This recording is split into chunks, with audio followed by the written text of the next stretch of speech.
Unit 9 का अगला भाग पढ़ने वाले हैं। पिछली वीडियो में मैंने आपको उपसह संयोजी यौगिकों का इंट्रोडक्शन और उनके IUPAC नाम किस प्रकार बनाए जाते हैं ये समझाया था। अब आज हम कुछ छोटी छोटी टिप्पणियां पढ़ने वाले जो काफी इंपॉर्टेंट है। तो जैसे सबसे पहले दिया है उपसह संयोजन मंडल, लिगैंड या संलग्नी, केंद्रीय धातु परमाणु, समन्वय संख्या, जटिल आयन और ऑक्सीकरण संख्या। इनमें से कोई भी एक टिप्पणी 2 नंबर में आती है। तो आइए हम शुरू करते हैं इनको कैसे समझा जाए।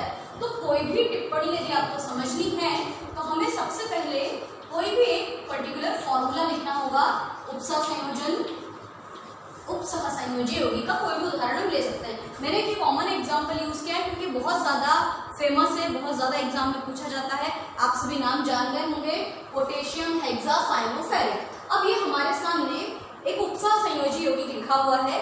इनमें से उपसह संयोजन मंडल कौन सा होता है, लिगैंड क्या है, तो हम बहुत अच्छे से जानते हैं कि ये जो पूरा बड़ा ब्रैकेट है, इस पूरे बड़े ब्रैकेट को हम कहते हैं उपसह संयोजन मंडल। ठीक है, फिर ये जो 6 अंक लिखा है ये क्या कहलाता है, ये है समन्वय संख्या।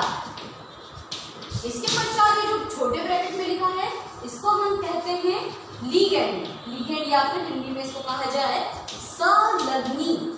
और ये जो परमाणु आपको दिखाई दे रहा है इसको हम कहते हैं केंद्रीय धातु परमाणु, या कभी कभी इसको केंद्रीय धातु आयन भी बोल देते हैं। उसके बाद जो बाहर की तरफ लिखा हुआ इधर, इसको हम कहते हैं आयनन का क्षेत्र। और एक बात और, जटिल आयन। जटिल आयन कब बोला जाएगा कि जब हम कोई भी IUPAC नियम लिखना शुरू करते हैं तो पहला नियम क्या बताया था कि पहले हम सूत्र को देखकर धन आयन और ऋण आयन में डिवाइड कर लेते हैं। तो इन दोनों आयनों में से आपको जटिल आयन कौन सा लग रहा है, ये तो बेचारा साधारण सा पोटेशियम आयन है। तो ये जो पूरा बड़ा ब्रैकेट है जिसके ऊपर चार्ज लगा हुआ है इसको हम कहते हैं जटिल आयन। और अंत में आता है ऑक्सीकरण संख्या। तो ऑक्सीकरण संख्या कैसे निकालते हैं हम सभी जानते हैं कि 6 में से 4 जाते हैं तो 2 बचते हैं, या फिर इसको प्रॉपरली तरीके से अच्छे से सॉल्व करके हम निकाल सकते हैं। तो आइए हम शुरू करते हैं सबसे पहली टिप्पणी से। उपसह संयोजन मंडल क्या है, तो बहुत ही बढ़िया इसकी डेफिनेशन है। यदि आपको इन सब चीजों के नाम पता है तो इसकी डेफिनेशन बोलना बहुत ही सिंपल है। तो सुनिए, किसी उपसह संयोजी यौगिक में उपसह संयोजन मंडल वह क्षेत्र होता है जहां केंद्रीय धातु परमाणु, लिगैंड और समन्वय संख्या तीनों स्थित होते हैं। उपसह संयोजन मंडल को बड़े ब्रैकेट के अंदर लिखा जाता है। मैं एक बार फिर से रिपीट करती हूँ कि उपसह संयोजन मंडल किसी उपसह संयोजी यौगिक का वह स्थान या क्षेत्र होता है जहां केंद्रीय धातु परमाणु, लिगैंड और समन्वय संख्या स्थित होती है, और इसे हमेशा बड़े ब्रैकेट में लिखा जाता है। हम इसमें एक लाइन और ऐड करेंगे कि उपसह संयोजन मंडल के बाहर का जो क्षेत्र होता है वो क्षेत्र क्या कहलाता है, आयनन का क्षेत्र। एक उदाहरण और देखिए, CONH3 का होल 6 Cl3। तो यहाँ पर उपसह संयोजन मंडल कौन सा है, ये जो पूरा बड़ा ब्रैकेट है उपसह संयोजन मंडल है, और इस बार आयनन का क्षेत्र इस तरफ आ गया। तो पहली टिप्पणी क्लियर हो गई। सेकंड आते हैं हम लिगैंड पर। लिगैंड थोड़ा सा ज्यादा डिटेल है तो हम उसको लास्ट में पढ़ते हैं कि लिगैंड क्या है, क्योंकि उसके प्रकार मुझे आपको पढ़ाने हैं। तो पहले हम शुरू करते हैं केंद्रीय धातु परमाणु के बारे में। देखिए केंद्रीय धातु परमाणु कहाँ से होता है, यहाँ पर दिखाई दे रहा है। तो अब इसकी डेफिनेशन क्या होगी, तो सुनना, किसी उपसह संयोजी यौगिक में केंद्रीय धातु परमाणु सदैव उपसह संयोजन मंडल के अंदर स्थित होता है, और यह इलेक्ट्रॉन युग्म ग्राही का कार्य करता है। क्या करता है, ये इलेक्ट्रॉन युग्म को ग्रहण करता है और ये लिगैंड से इलेक्ट्रॉन युग्मों को लेता है, और इनके मध्य में कौन सा बंध बनता है, उपसह संयोजी बंध। जैसे चित्र में आपको दिख रहा है कि एक ऐसी है जिससे कि 6 CN जुड़े हुए हैं, इस तरह से है ना, 6 साइनाइड परमाणु इस पे जुड़े हैं। तो ये इनके बीच में आपको कौन सा बंध नजर आ रहा है, इसको बोलते हैं उपसह संयोजन बंध। तो किसी उपसह संयोजी यौगिक में केंद्रीय धातु परमाणु वह परमाणु होता है जो उपसह संयोजन मंडल के अंदर स्थित होता है, और ये लिगैंड द्वारा उपसह द्वारा जुड़ा होता है और ये इलेक्ट्रॉन युग्म ग्राही प्रवृत्ति के होते हैं और लिगेंड द्वारा इलेक्ट्रॉन युग्म को ग्रहण करते हैं। Very simple. नेक्स्ट पे आते हैं हम समन्वय संख्या। समन्वय संख्या क्या चीज होती है, तो आपको दिख रहा है यहाँ पर, मैं इसको हटा देती हूँ। तो सुनिए समन्वय संख्या क्या होता है कि किसी उपसहसंयोजी यौगिक में केंद्रीय धातु परमाणु से जुड़े हुए लिगेंड की संख्या को समन्वय संख्या कहते हैं। एक बार फिर से सुनना पूरी बात कि किसी उपसहसंयोजी यौगिक में केंद्रीय धातु परमाणु से जुड़े हुए लिगेंड की संख्या को समन्वय संख्या कहते हैं। इसको उपसहसंयोजन संख्या भी कहते हैं। एक बात और, यहाँ पर मैंने जो 2 बार डेफिनेशन बोली ना, उसमें लिगेंड के आगे एक शब्द और बोलना बहुत जरूरी है, एक दंतुर लिगेंड से जुड़े हुए अंकों की संख्या। तो किसी उपसहसंयोजी यौगिक में केंद्रीय धातु परमाणु से जुड़े एक दंतुर लिगेंड की संख्या को उसकी समन्वय संख्या कहते हैं। यहाँ पे बार बार एक दंतुर लिगेंड इसलिए बोला जा रहा है कि एक दंतुर लिगेंड एक इलेक्ट्रॉन का जोड़ा देते हैं। तो जैसे यहाँ पर 6 है तो इसकी समन्वय संख्या एग्जैक्टली कितनी होगी, 6। क्या मीनिंग है इसका, जैसे मैंने अभी चित्र बनाया था कि ये जो Fe नामक केंद्रीय धातु परमाणु है ये कितने लिगेंड से जुड़ा हुआ है, कुल ये जुड़ा है 1 2 3 4 5 6 लिगेंड द्वारा ये जुड़ा हुआ है। तो एक लिगेंड कितना इलेक्ट्रॉन देता है, एक लिगेंड देता है एक इलेक्ट्रॉन का जोड़ा। मतलब कि इसको हम ऐसे बिंदु से शो करते हैं, 1 2 3 4 5 6 7 8 9 10 11 और 12, मतलब इसको 12 इलेक्ट्रॉन मिले, या हम ये कह सकते हैं कि इसमें 6 इलेक्ट्रॉन युग्म इसको दिए गए। तो समझ में आ गया समन्वय संख्या क्या होता है। तो यहाँ पर हम लिख सकते हैं कि पोटेशियम हेक्सासाइनोफेरेट में Fe की समन्वय संख्या कितनी है, 6। और एग्जाम्पल देखिए NiCO का होल 4, इसमें हम क्या लिख सकते हैं कि टेट्रा कार्बोनिल निकिल में निकिल की समन्वय संख्या कितनी है, 4, है ना। अभी थोड़ी देर पहले जो फॉर्मूला लिखा था ये वाला, इसमें हम क्या बोल सकते हैं कि हेक्साएमीन कोबाल्ट थर्ड क्लोराइड में कोबाल्ट की समन्वय संख्या कितनी है, 6। तो जब हम एक दंतुर लिगेंड की बात करते हैं तब तो समन्वय संख्या जो लिखी हुई है वो की वही होती है, परंतु जब द्विदंतुर लिगेंड्स आ जाते हैं, द्विदंतुर लिगेंड मतलब जो 2 इलेक्ट्रॉन्स के जोड़े देते हैं, मैंने अभी लिगेंड वाले टॉपिक को रोका हुआ है क्योंकि उसको हम डिटेल में पढ़ने वाले हैं। यदि द्विदंतुर लिगेंड होते हैं ना, तब हम ये नहीं बोल सकते कि जो नंबर दिख रहा है वही समन्वय संख्या है। फॉर एग्जाम्पल यदि मैं ऐसा कर दूं इसे, ये है ना, अब इसका नाम क्या होगा, पोटेशियम। इसको ट्राई नहीं बोलेंगे, इसको बोलेंगे ट्रिस। ट्रिस क्यों बोलेंगे, क्योंकि En में डाई शब्द आता है, तो डाई और ट्राई दो अनुलग्न एक साथ नहीं बोल सकते हैं, तो इसका नाम होगा पोटेशियम ट्रिस। और ट्रिस लिखने के बाद ब्रैकेट में लिखेंगे एथिलीन डायएमीन फेरेट। ऑक्सीकरण संख्या कितनी होगी, आपको लग रहा है कि 3 में से 4 गए तो 1 बचा, बिल्कुल नहीं। यहाँ पर ये समन्वय संख्या 3 है ऐसा भी नहीं है, ये द्विदंतुर लिगेंड है ना, इसका 2 से गुणा करो तो 2 तिया 6 तो समन्वय संख्या है Fe की।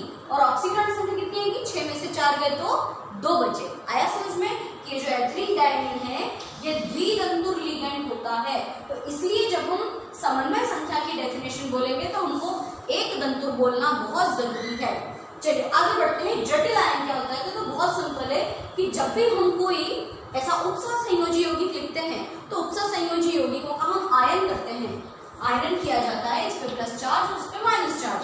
तो जटिल आयन उपसहसंयोजन मंडल के अंदर यानी कि बड़े ब्रैकेट के अंदर सिर्फ वह भाग होता है जिसमें केंद्रीय धातु परमाणु, लिगेंड और समन्वय संख्या उपस्थित होते हैं, उसे हम जटिल आयन कहते हैं। एक बार फिर से सुनो कि किसी उपसहसंयोजी यौगिकों में जब उपसहसंयोजन मंडल पर धन आवेश या ऋण आवेश आ जाता है तो वह जटिल आयन कहलाता है, क्योंकि उसमें 3 चीजें होती है, केंद्रीय धातु परमाणु, लिगेंड और समन्वय संख्या।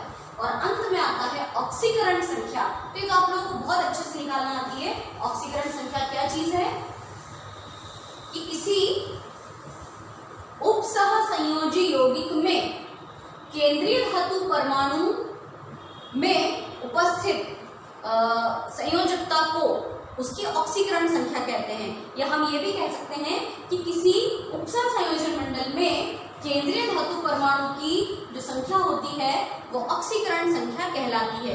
ऑक्सीकरण संख्या को हमेशा रोमन लिपि में लिखा जाता है ना। ऑक्सीकरण संख्या कैसे निकाली जाती है तो देखिए मैं आपको सॉल्व करके बताती हूँ।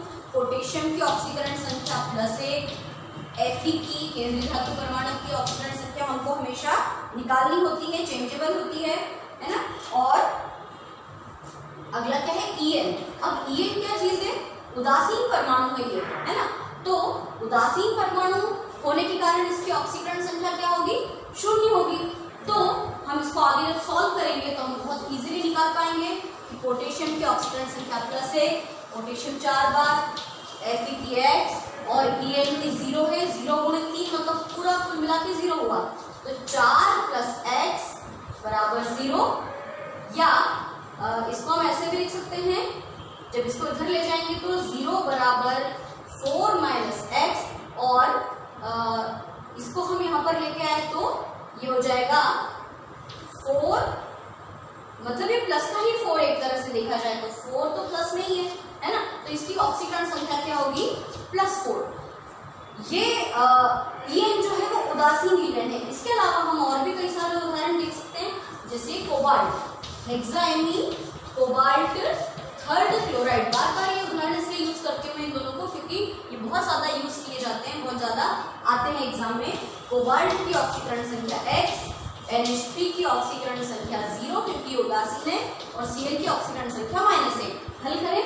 कोबाल्ट की ऑक्सीकरण संख्या X है, इसकी 0 गुणित 6, इसकी -1 और ये 3 बार बराबर 0। हल करें।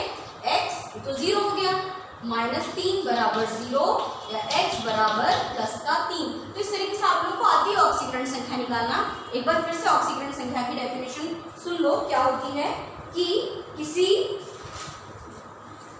उपसर संयोजी यौगिक में केंद्रीय धातु आयन पर जितने धनावेश उपस्थित होते हैं उसे उस केंद्रीय धातु परमाणु की ऑक्सीकरण संख्या कहते हैं। और ऑक्सीकरण संख्या को हमेशा रोमन लिपि में लिखा जाता है। जैसे +3 आया है तो इसको हम आखिरी में क्या लिखते हैं? 3rd। तो ये कुछ छोटी छोटी सी टिप्पणियां थी। उपसर संयोजन मंडल जो कि बड़े ब्रैकेट में स्थित होता है, केंद्रीय धातु परमाणु जो यहाँ पर स्थित होता है, समन्वय संख्या तो लिगैंड की संख्या समन्वय संख्या होती है, जटिल आयन तो इस बड़े ब्रैकेट के ऊपर जो -4 से जटिल आयन कहते हैं, और अंत में ऑक्सीकरण संख्या तो इस केंद्रीय धातु परमाणु पर जितने धनावेश होते उसकी ऑक्सीकरण संख्या कहते हैं। तो ये जो 6 में से 5 जो टिप्पणियां थी ये बहुत ज्यादा इंपॉर्टेंट नहीं है, लेकिन सबसे ज्यादा इंपॉर्टेंट पोर्शन कौन सा है इसका? लिगैंड। तो आइए हम शुरू करते हैं, लिगैंड क्या होता है।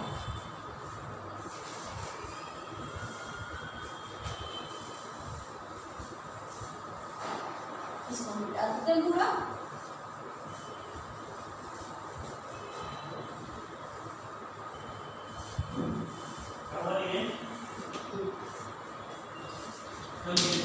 लिगैंड या संलग्न, इसके प्रकार भी पूछे जाते हैं, बहुत ज्यादा इंपॉर्टेंट है ये लिगैंड। तो किसी उपसह संयोजी यौगिक में, बिना एग्जांपल के आपको समझ में नहीं आएगा, इस बार अपन एग्जांपल चेंज कर देते हैं ना। यहाँ पे लिखते हैं AgCl का होल ट्वाइस, है ना।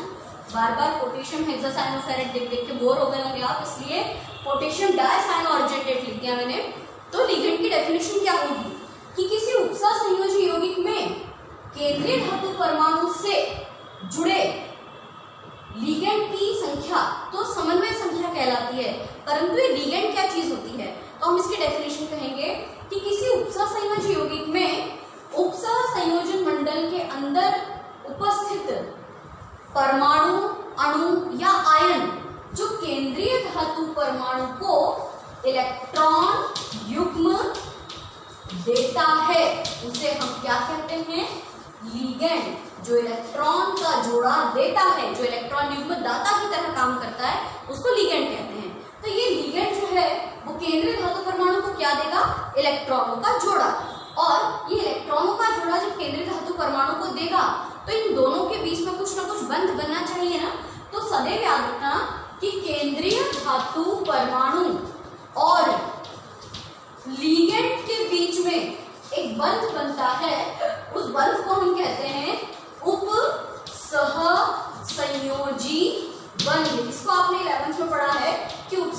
बंध का अर्थ क्या होता है कि जिन दो परमाणुओं के बीच में उपसंयोजी बंध बनता है तो इनमें से एक तो होता है इलेक्ट्रॉन युग्म दाता, तो दूसरा क्या हो जाएगा इलेक्ट्रॉन युग्म ग्राही, यानी बदले में वो उस इलेक्ट्रॉन का जोड़ा लेता है और उनके बीच में उपसंयोजी बंध बनता है। दूसरी इंपॉर्टेंट बात, केंद्रीय धातु परमाणु इलेक्ट्रॉन का जोड़ा जब ग्रहण करेगा तो इसका मतलब उसके बाह्यतम कक्षा में उतने इलेक्ट्रॉन रखने के लिए रिक्त कक्षक प्रेजेंट होंगे।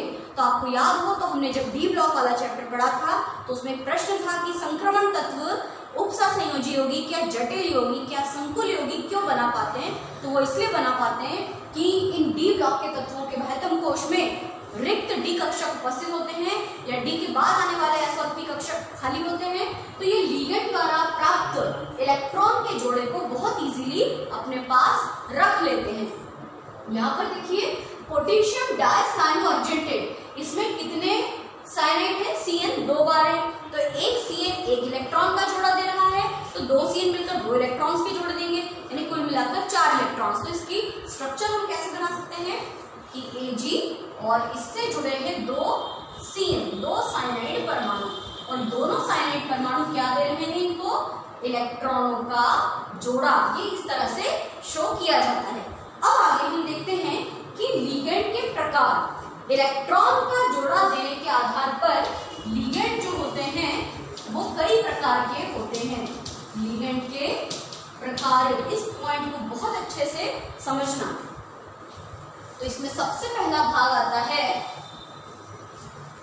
पहला भाग हम लिखेंगे एक दंतुर लिगेंड। एक दंतुर लिगेंड यानी कि यूनिडेंटेड लिगेंड। जब कोई धातु परमाणु को, मतलब ऐसा लिगेंड जो कि धातु परमाणु को, केंद्रीय धातु परमाणु को सिर्फ एक इलेक्ट्रॉन का जोड़ा देता है, तो वो कहलाता है एक दंतुर लिगेंड। क्या होगी इसकी डेफिनेशन कि एक इलेक्ट्रॉन युग्म देने वाला, एक इलेक्ट्रॉन युग्म देने वाला लिगेंड क्या कहलाएगा, एक दंतुर लिगेंड। और 2 इलेक्ट्रॉन युग्म देने वाला द्विदंतुर लिगेंड, 3 इलेक्ट्रॉन युग्म देने वाला त्रिदंतुर लिगेंड, 4 देने वाला चतुष्दंतुर लिगेंड, 5 इलेक्ट्रॉन्स देने वाला पंचदंतुर, 6 इलेक्ट्रॉन देने वाला षटदंतुर लिगेंड। आया समझ में? तो ऐसा लिगेंड जिसमें कोई एक परमाणु, ऐसा लिगेंड जिसमें कोई एक परमाणु इलेक्ट्रॉन का युग्म देता है लेकिन एक इलेक्ट्रॉन का युग्म देता है, उसको हम एक दंतुर लिगेंड कहते हैं। इसके एग्जांपल्स आप लोगों को याद रखना है। तो इसका उदाहरण है जैसे Cn, जब हम बोलते हैं ना हेक्सासाइनो, तो Cn में ये कार्बन परमाणु इलेक्ट्रॉन युग्म दाता का कार्य करता है, यानी Cn में 2 परमाणु है, कार्बन एक नाइट्रोजन, लेकिन इलेक्ट्रॉन युग्म देने का काम कौन करता है, कार्बन। साइनो में कार्बन करेगा। लेकिन यदि ऐसा लिखा है Nc, तो उसमें नाइट्रोजन इलेक्ट्रॉन युग्म दाता का कार्य करता है। आपको बात समझ में आई? एक दंतुर लिगेंड किसे कहते हैं, ऐसे लिगेंड जिनमें कोई एक परमाणु इलेक्ट्रॉन का जोड़ा देता है, एक इलेक्ट्रॉन का जोड़ा देता है, तो वो एक दंतुर लिगेंड होता है। और एग्जांपल देखो NH3, इसको अपन क्या कहते हैं, एमीन। तो इस एमीन में इलेक्ट्रॉन का जोड़ा कौन देता है, नाइट्रोजन। जिस परमाणु के ऊपर मैं 2 बिंदु बना रही हूँ वो इलेक्ट्रॉन युग्म दाता है। एक्वा H2O, एक्वा में इलेक्ट्रॉन युग्म कौन देता है, ऑक्सीजन परमाणु। समझ में आया? तो एक दंतुर लिगेंड वो होते हैं जिनमें कोई एक परमाणु एक इलेक्ट्रॉन का जोड़ा देता है। क्लियर? अब आते हैं हम सेकंड नंबर पे। दूसरा प्रकार है द्विदंतुर लिगेंड, यानी इसको इंग्लिश में कहेंगे हम बाइडेंटेड लिगेंड, संलग्न हिंदी में। तो द्विदंतुर लिगेंड का मतलब क्या होता है कि इस प्रकार के लिगेंड जिनमें कोई 2 परमाणु इलेक्ट्रॉन युग्म दाता का कार्य करता है।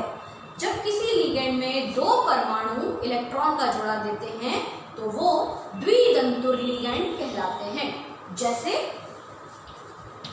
2 परमाणु इलेक्ट्रॉन युग्म दाता होते हैं। ये बात याद रखना, जिनमें 2 परमाणु इलेक्ट्रॉन युग्म दाता होते हैं वो द्विदंतुर होते हैं। एग्जाम्पल देखिए इसका उदाहरण है बहुत प्रसिद्ध उदाहरण EN का फुल फॉर्म जानते हैं ना, एथिलीन डायमीन। एथिलीन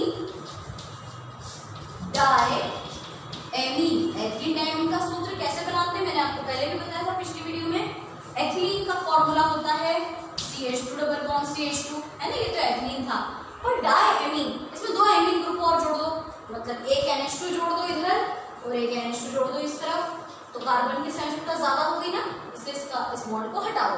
तो इसमें कौन कौन से दो परमाणु इलेक्ट्रॉन युग्मदाता का कार्य करते हैं, एक ये नाइट्रोजन परमाणु और एक ये नाइट्रोजन परमाणु, तो ये इसलिए हुआ द्वितंतुर लिगेंड।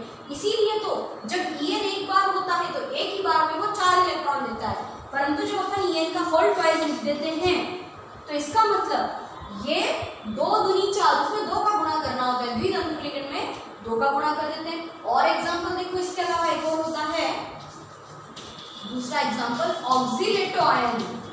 ऑक्सीलेटो का फॉर्मूला होता है, ये भी मैं आपको पहले बता चुकी हूँ, ऑक्सैलिक एसिड सुना है ना, ये होता है ऑक्सैलिक अम्ल। ऑक्सैलिक अम्ल में से एक H कम कर दो और उसके ऊपर ऑक्सीजन पे लगा दो 2 माइनस चार्ज, एक इस पे और एक इस पे, तो इसमें 2 ऑक्सीजन परमाणु इलेक्ट्रॉन युग्मदाता का कार्य करते हैं। इसको हम ऐसे भी लिख सकते हैं C2O4 पे 2 माइनस चार्जेस, ठीक है। इसको हम OX भी लिखते हैं, तो ये हो गए द्वितंतुर लिगेंड। इसके अलावा तीसरा त्रितंतुर है ना, फिर चतुष्दंतुर, फिर पंचदंतुर, तो इनके बारे में वैसे पूछा नहीं जाता है, आपको लिगेंड्स के प्रकार बताने का हम लिख सकते हैं कि जब कोई लिगेंड परमाणु में एक परमाणु इलेक्ट्रॉन युग्मदाता का कार्य करता है तो वो एक दंतुर लिगेंड होता है, जब 2 परमाणु इलेक्ट्रॉन युग्मदाता का कार्य करते हैं तो वो द्वितंतुर लिगेंड होते हैं, जब 3 परमाणु इलेक्ट्रॉन युग्म देते हैं तो वो त्रितंतुर लिगेंड होते हैं, जब 4 परमाणु मिलकर इलेक्ट्रॉन का जोड़ा देते हैं तो चतुष्दंतुर लिगेंड, 5 परमाणु मिलकर इलेक्ट्रॉन का जोड़ा देते हैं तो पंचदंतुर, और 6 परमाणु मिलकर जब इलेक्ट्रॉनों का जोड़ा देते हैं तो उसको षटदंतुर लिगेंड कहते हैं।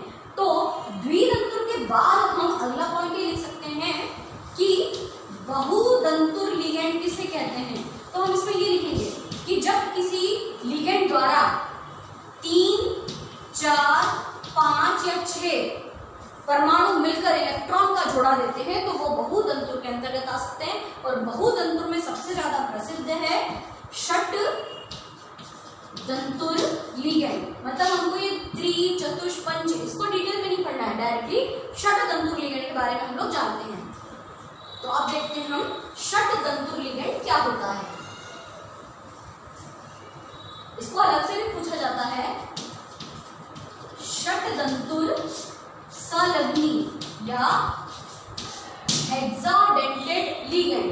तो नाम से ही समझ में आ गया होगा कि ऐसा लिगेंड जिसमें 6 परमाणु इलेक्ट्रॉन का जोड़ा देते हैं वो षटदंतुर लिगेंड कहलाते हैं। इसका एग्जाम्पल है EDTA, इसका पूरा नाम होता है एथिलीन, D से डाई, एमीन, T से टेट्रा, टेट्रा मतलब 4 बार, और A से एसीटेटो। ये प्रश्न ऐसा भी आ सकता है कि EDTA का पूरा नाम लिखिए और इसकी संरचना बनाइए। तो EDTA का पूरा नाम समझ गए, एथिलीन डायएमीन टेट्रा एसीटेटो, ये तो हुआ इसका नाम। इसकी संरचना तो कैसे बनाएंगे, बहुत ध्यान से समझना इसको। एथिलीन डायएमीन तक तो हम जानते हैं, एथिलीन का सूत्र क्या बताया था आपको मैंने, CH2 डबल बॉन्ड CH2, ये तो होता है एथिलीन। डायएमीन, डाई मतलब 2 बार, एमीन मतलब NH2, मतलब इसमें आपको 2 NH2 समूह को जोड़ना है। तो ये देखिए 2 NH2 समूह जोड़ दिए तो कार्बन की संयोजकता ज्यादा हो गई, इसलिए हमको ये बॉन्ड हटाना पड़ा। तो ये तो हुआ एथिलीन डायएमीन। यहाँ तक टेट्रा एसीटेटो, टेट्रा का मतलब होता है 4 बार, एसीटेटो का अर्थ क्या होता है देखते हैं हम। एसीटेटो समझने के लिए इसको पहचानते हो, ये क्या है, यह है एसिटिक अम्ल, है ना। 4 बार एसिटिक अम्ल लेना है और इस एसिटिक अम्ल में से एक हाइड्रोजन आयन को हटा दो और एक हाइड्रोजन आयन को यहाँ से हटा दो, तो ये क्या हो गया CH2COO, है ना, इस पे आएगा माइनस चार्ज।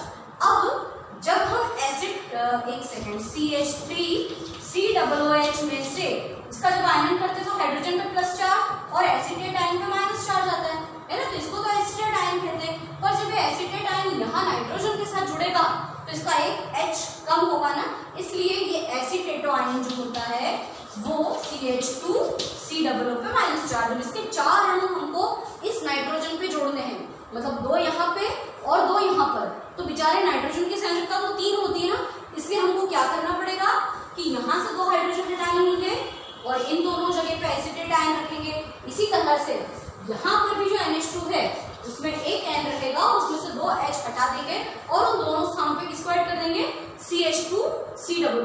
तो यहाँ हम लिखेंगे CH2COO, यहाँ पर भी CH2COO, है ना। इसी प्रकार से यहाँ भी CH2COO पे माइनस चार्ज और इधर भी हम ऐड करेंगे CH2COO पे माइनस चार्ज। ठीक है, अब देखिए ये जो इतनी बड़ी संरचना है, इस इतनी बड़ी संरचना को ही हम कहते हैं, यह है आपका EDTA।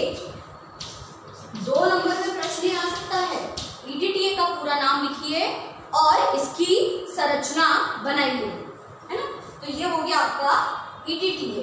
ठीक है, अब इसमें कौन कौन से वो 6 परमाणु हैं जो इलेक्ट्रॉन का जोड़ा देते हैं, क्योंकि षटतंतु लिगेंड की डेफिनेशन क्या बताई मैंने कि जब ऐसा लिगेंड जिसमें 6 परमाणु इलेक्ट्रॉनों का जोड़ा देते हैं, तो 6 कौन कौन से, एक ही नाइट्रोजन और एक ही नाइट्रोजन, 2 तो हो गए नाइट्रोजन परमाणु, और प्रत्येक एसिटेटो आयन में से एक एक ऑक्सीजन, एक ही कॉर्नर वाला, एक ही एक, है ना, 1 2 3 और 4। मतलब हम यूं लिख सकते हैं कि 4 ऑक्सीजन परमाणु और 2 नाइट्रोजन परमाणु इसमें इलेक्ट्रॉन युग्मदाता का कार्य करते हैं। तो EDTA का एक ही अणु एक ही बार में 6 इलेक्ट्रॉन के जोड़े देता है।